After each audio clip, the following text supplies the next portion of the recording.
हरे कृष्णा। सभी वैष्णव भक्तों के चरणों में धन्यवाद प्रणाम। श्रीमद् देवी भागवत महात्म्य। ओम श्री भगवते नमः। ऋषिगण तथा सूत जी का संवाद। देवी भागवत की महिमा। जो सृष्टि काल में सर्वशक्ति, स्थिति काल में पालन शक्ति तथा संहार काल में रुद्र शक्ति के रूप में होती है। चराचर जगत जिनके मनोरंजन की सामग्री है। परा, पश्यंती, मध्यमा एवं वैखरी वाणी के रूप में जो विराजमान रहती है तथा ब्रह्मा, विष्णु एवं शंकर के द्वारा जो आधारित है, वे भगवती आद्या शक्ति हमारी वाणी को सुशोभित करें। भगवान नारायण नरश्रेष्ठ अर्जुन भगवती सरस्वती एवं महाभागा व्यास जी को प्रणाम करके इस देवी भागवत नामक विजया गाथा की उच्चारण करना चाहिए। ऋषिगण बोले, सूत जी आप बड़े बुद्धिमान हैं।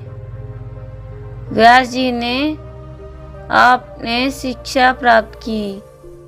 आप बहुत वर्षों तक जीवित रहे। भगवान अब आप हमें मन को प्रसन्न करने वाली पवित्र कथाएं सुनाने की कृपा कीजिए। भगवान विष्णु के अवतारों की पावन कथा संपूर्ण पापों का संहार करने वाली एवं अत्यंत अद्भुत है। हम भक्ति पूर्वक उसका श्रवण कर चुके हैं। भगवान शंकर का दिव्य चरित्र, भस्म और रुद्राक्ष धारण करने की महिमा तथा इसका इतिहास भी आपके मुखारविंद से सुनने का अवसर हमें मिला है। अब हमें वह कथा सुनने की इच्छा है जो परम पवित्र हो तथा जिसके प्रभाव से मनुष्य सुगमता पूर्वक भुक्ति तथा मुक्ति के सम्यक अधिकारी बन जाए। महाभाग, आपसे बढ़कर संदेह निवारण करने वाले अन्य किसी को हम नहीं देखते। आप हमें मुख्य मुख्य कथाएं करने की कृपा कीजिए जिससे कलयुगी मनुष्यों की भी सिद्धि मिल सके। सूत जी कहते हैं, ऋषियों तुम बड़े भाग्यशाली हो। जगत के कल्याण होने की इच्छा से तुमने यह बहुत उत्तम बात पूछी। अतः संपूर्ण शास्त्रों का जो सार स्वरूप है वह प्रसंग विशद रूप से तुम्हारे सामने में उपस्थित करता हूँ। ऋषियों ने कहा, महाभाग सूत जी आप वक्ताओं में सर्वश्रेष्ठ हैं। वह पुराण कैसा है और उसके सुनने की कौन सी विधि है?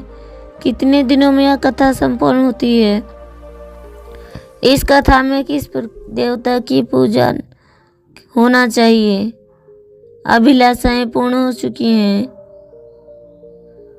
और उनमें कौन कौन सी अभिलाषाएं पूर्ण हो चुकी हैं? यह सब हमें सुनाने की कृपा कीजिए। सूत जी कहते हैं, व्यास जी भगवान विष्णु के अंश हैं।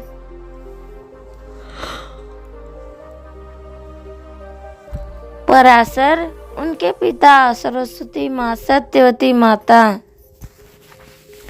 व्यास जी ने वेदों को 4 भागों में विभाजन करके उन्हें अपने शिष्यों को पढ़ाया। किंतु जो संस्कारहीन नीच कुल में उत्पन्न वेद पढ़ने के अधिकारी एवं स्त्रियां मूर्ख जन हैं, उन्हें धर्म का ज्ञान कैसा हो? यह चिंता उनके मन में जाग उठी। तब स्वयं मन में विचार करके उन्होंने उक्त प्राणियों के धर्म ज्ञानार्थ पुराण सहित का संपादन किया। 18 पुराणों की रचना करके उनको मुझे पढ़ाया। महाभारत की कथा भी सुनाई। उसी समय भुक्ति और मुक्ति देने वाला देवी भागवत नामक पुराण रचा। स्वयं उसके वक्ता बने और राजा जन्मेजय को श्रोता होने का सुअवसर प्राप्त हुआ। पूर्व समय की बात है। जन्मेजय के पिता राजा परीक्षित थे। उन्हें तक्षक सर्प ने डस लिया था। उनकी दुर्गति निवारण के लिए जन्मेजय ने देवी भागवत सुना। वेद व्यास जी के मुखारविंद से 9 दिनों में इसकी संपूर्ण विधि संपन्न की। वे त्रिलोक जननी भगवती आद्याशक्ति का विधिवत पूर्वक पूजन करते थे। नवाह यज्ञ समाप्त होने पर उसी क्षण महाराज परीक्षित को भगवती का परम धाम प्राप्त हो गया। दिव्य रूप प्राप्त करने के वे वहां पधार गए। पिता को परम धाम प्राप्त हो गया। यह देखकर राजा जन्मेजय को अपार हर्ष हुआ। उन्होंने मुनिवर व्यास जी की भली भांति पूजा की।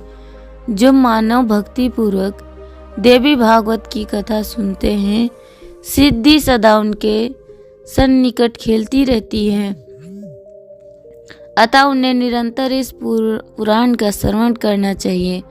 सतयुग, त्रेता और द्वापर में अनेकों धर्म थे, किंतु कलयुग के लिए एक पुराण श्रवण ही धर्म रह गया है।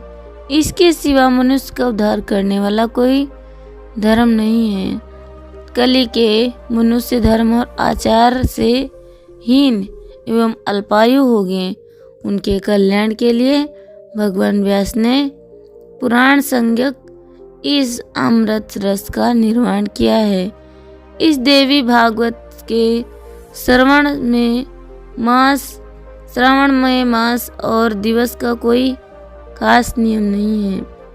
मनुष्य इसका श्रवण कर सकते हैं। अश्विन, चैत्र, वैशाख और जेठ के महीने में तथा 4 नवरात्रों में सुनने से यह पुराण विशेष फल देने वाला होता है। नवरात्र में इसका अनुष्ठान करने पर मनुष्य सभी पुण्य कर्मों से अधिक फल पा लेते हैं। अतः इसे नवाह यज्ञ कहा जाता है।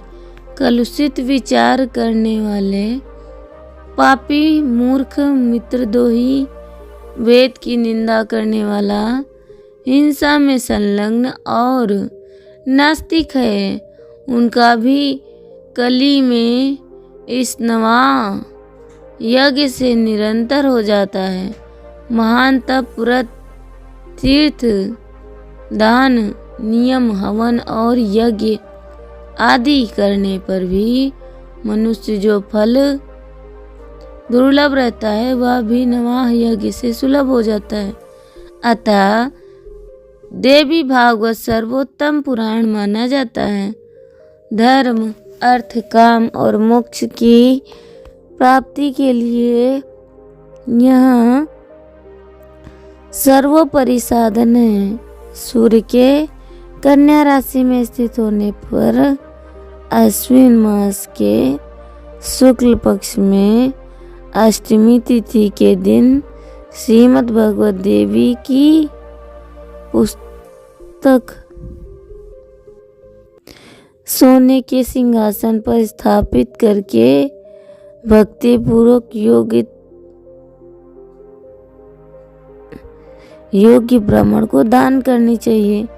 ऐसा करने से वह मनुष्य पुरुष देवी का प्रीति भाजन होकर उनके परम पद का अधिकारी बन जाता है। जो भक्ति भाव से नित्य पाठ करता है, उस पर देवी प्रसन्न हो जाती हैं। महामारी, हैजा, भयंकर बीमारियां तथा अनेकों उत्पात भी देवी भागवत के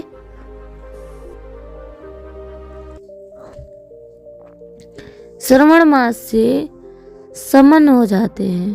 पूतना आदि बाल ग्रहकृत तथा भूत प्रेत जनित जो भय है। इस देवी भागवत के पाठ एवं श्रवण करने वाला मनुष्य धर्म अर्थ बचा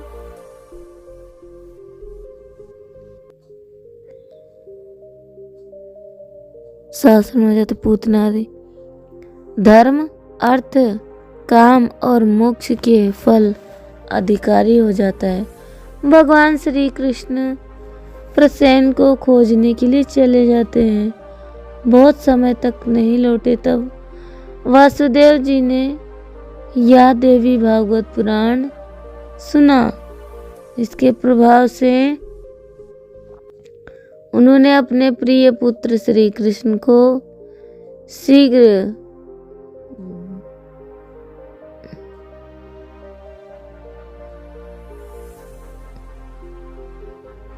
बहुत समय तक नहीं लौटे। श्री कृष्ण शीघ्र भक्ति के साथ बढ़ता और सुनता है। भुक्ति और मुक्ति उसके श्रवण से अपुत्र पुत्रवान, दरिद्र धनवान और रोगी आरोग्यवान हो। देवी भागवत की कथा सुनने से दीर्घ जीवी पुत्र की जननी बन जाती है। जिसके घर में श्रीमद् भागवत देवी की पुस्तक का नित्य पूजन होता है, वहाँ पर तीर्थराज स्वयं तीर्थराज स्वरूप हो जाता है। वहाँ रहने वाले लोगों के पास भक्ति के साथ यह कथा सुनता या नहीं पढ़ता, उसे परम सिद्धि प्रकांड विद्वालु क्षत्रिय जो